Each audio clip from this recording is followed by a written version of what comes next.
Hi hello welcome back to GLR talks. చాలా రోజులైందండి video చేసి, long video మీ ముందుకొచ్చి. So ఈరోజు మళ్ళీ మంచి రెసిపీతో మీ ముందుకైతే వచ్చానండి. ఏంటా అనుకుంటున్నారా? తెలుగు వాళ్ళు బాగా ఇష్టపడే రెసిపీ అండి. దోసకాయ ఎండు చేపలతో పులుసు ఎలా ప్రిపేర్ చేసుకోవాలో నేను మీకు ఈజీగా చూపిస్తానండి. కర్రీ చూస్తుంటేనే ఇంత బాగా కలర్ఫుల్ గా ఉంది, ఇంకా టేస్ట్ ఎలా ఉంది అనుకుంటున్నారా? ఒక్కసారి మీరు ట్రై చేసి మీకు ఎలా కుదిరిందో టేస్ట్ చేసి కామెంట్ లో నాకు రిప్లై ఇచ్చేసేయండి. కర్రీ అయితే ఎలా ప్రిపేర్ చేసుకోవాలో చూసేద్దామండి. ఒక కడాయి అయితే తీసేసుకొని దాంట్లో 2.5 టేబుల్ స్పూన్ ఆయిల్ అయితే వేసుకోవాలి. జీలకర్ర, ఆవాలు, 2 పచ్చిమిర్చి, కరివేపాకు వేసుకోవాలి. అలాగే ముందుగా కట్ చేసి పెట్టుకున్న ఆనియన్స్ వేసుకొని ఒక 2 నిమిషాల పాటు ఆయిల్లో మగ్గనిచ్చుకోవాలి.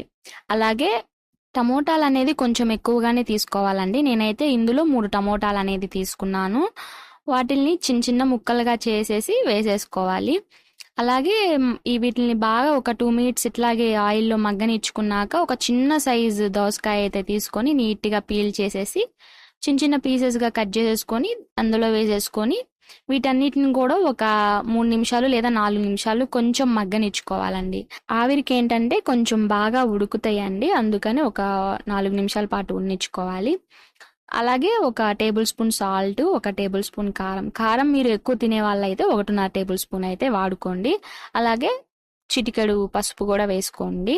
అలా వేసుకొని బాగా కలుపుకోవాలండి. మీరు గరిటెతో అయినా కలుపుకోండి, మీకు ఎలా వీలుంటే అలాగా.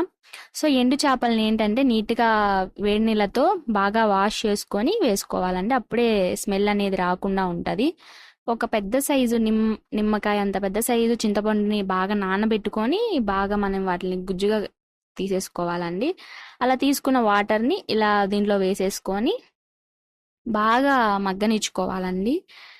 ఈ పులుసు అయితే ఎంత చిక్కగా వస్తే అంత టేస్ట్ అయితే ఉంటుందండి. బాగా అన్నిటినీ బాగా కొంచెం ఎక్కువ కాకుండా కొంచెం కలుపుకొని మనం బాగా మగ్గనిచ్చుకోవాలండి. మధ్య మధ్యలో ఈ కూర ఉడుకుతున్న టైంలో అండి ఆ స్మెల్ అయితే చంపేస్తుందండి. ఎంత టేస్టీగా ఉంటుందో అనిపించేసింది. ఈ కర్రీ కానీ వేడి వేడి అన్నంలో వేసుకొని తింటే చాలా టేస్ట్గా ఉంటుంది. బాగా పల్సంగా అయితే ఉందండి. ఇంకొంచెం సేపు అయితే మగ్గనిచ్చుకోవాలి. సో ఏంటంటే మనం చింతపండు పులుసు వేసాం కదా, దాన్ని చిక్కబడేంత వరకు మనం అయితే సిమ్లో పెట్టుకొని బాగా మగ్గనిచ్చుకోవాలండి. మనకి అప్పుడే టేస్ట్ అనేది బాగా వస్తుంది. చూడండి కర్రీ అయితే రెడీ అయిపోయింది. చూడండి ఎంత కలర్ఫుల్ గానో, నోరు ఊరిపోతుందండి కర్రీని చూస్తుంటే.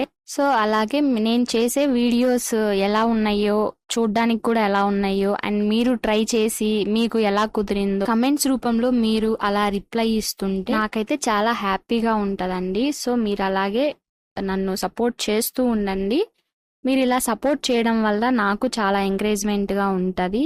సో నేను పెట్టే వంటలు మీకు నచ్చినట్లయితే please subscribe my channel, share the videos, like the videos. Thank you for watching GLR talks. By by. Next వీడియోలో మళ్ళీ కలుద్దాం.